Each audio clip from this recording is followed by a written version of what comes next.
Hello everyone, welcome to my new blog video. আশা করি তোমরা সবাই ভালো আছো, আমিও ভালো আছি। তো চলে এসেছি অনেকদিন পর আমার নতুন আরেকটা ব্লগ ভিডিও নিয়ে।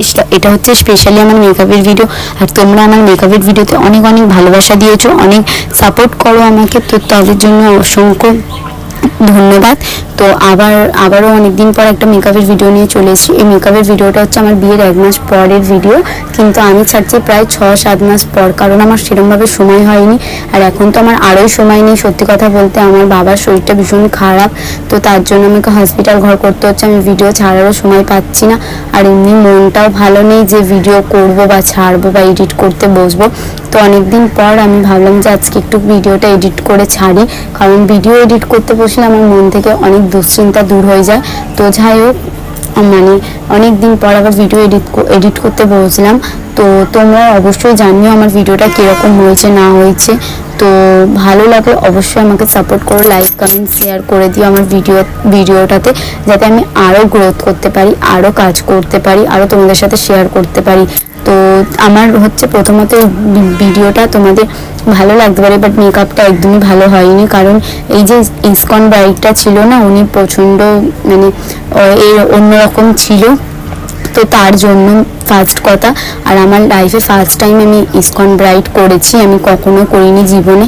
তো ফার্স্ট টাইম করেছি। আস্তে আস্তে আমার অভিজ্ঞতাটা বাড়ছে, কীরকম কার সাথে কথা বলতে হয়, কীরকমভাবে কার সাথে কী কাজ করতে হয়, সেগুলো আমি বুঝতে পেরেছি।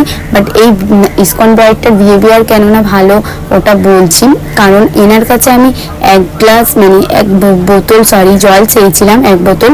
আমি না, আমার সাথে যে দিদিটা গেছিলো আমার হেল্প করতে মেকআপের কাজে, তো তার কারণে ওরা আমাদের মানে 1 বোতল জল প্রায় 1 থেকে 2 ঘন্টা পর আমাদের দিয়েছিল কাজ করতে।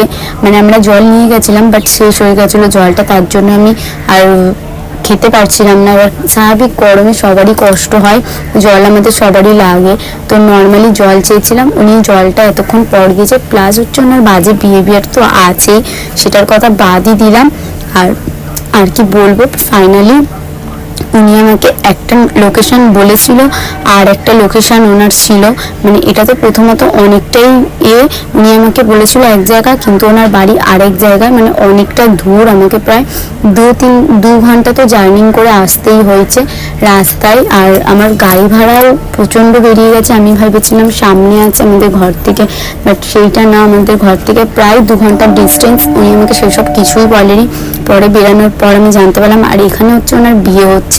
তো অনেক ব্রাইড হয় যারা কম টাকায় কিছু কাজ করলে কিন্তু ভালো বিহেভিয়ারটা অ্যাটলিস্ট থাকে, কিন্তু সেই তুলনায় ওনার কিছুই না, ভালো বিহেভিয়ারটাই আমরা ম্যাটার করি। আমরা মেকআপ আর্টিস্ট বলে যে আমরা যা তা বা আমরা, তো দেখো আমি ব্রাইডটাকে বলেছিলাম যে আমি তোমাকে কলকা করে দেবো, আর এটাই রুলস হচ্ছে মেকআপ আর্টিস্টরাই কলকা করে দেয়।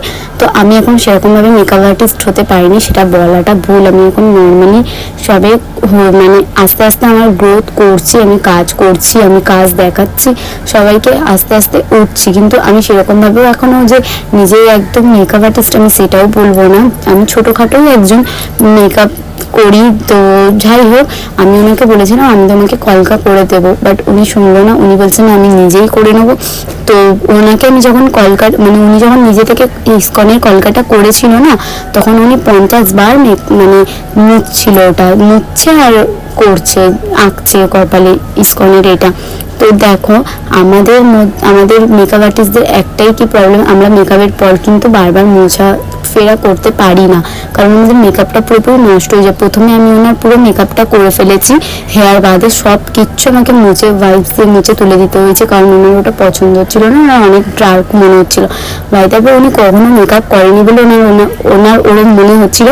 তো তারপরে আমি মুছে তারপরেও আবার সব কিছু করে দিয়েছি। আমি হাসি মুখেই সবটা করছিলাম, কারণ আমার মেকআপের কাজ করতে ভীষণ পরিমাণে ভালোবাসি আর ভালো লাগে। সব থেকে বড় কথা আমার ওটাই যে এনার্জি লুজ হয়ে যায় ওরকম মানে, আমি যত দেবে আমি করে ফেলবো।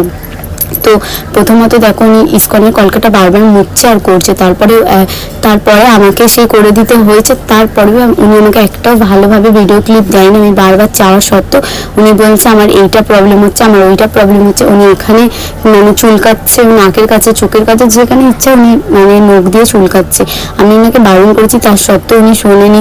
তার মধ্যে বলছে আমার হেয়ারের প্রবলেম আছে। হেয়ারে যদি এত কিছু দেয়, মানে এই ধরো পাটাশিটা দেওয়া যায়, বাট ওই যে ছোট যে গোল্ডেন কালারের ওটা ওটা ওটা মানায় পাটাশির সাথে, ওটা তো রিসেপশনে মানায়। ওনাকে বোঝানোর পরও উনি বোঝেনি। তো দেখো আমার এই ভিডিওটা কিরম লাগলো অবশ্যই জানিও। তো টাটা বাই বাই, ভালো থেকো।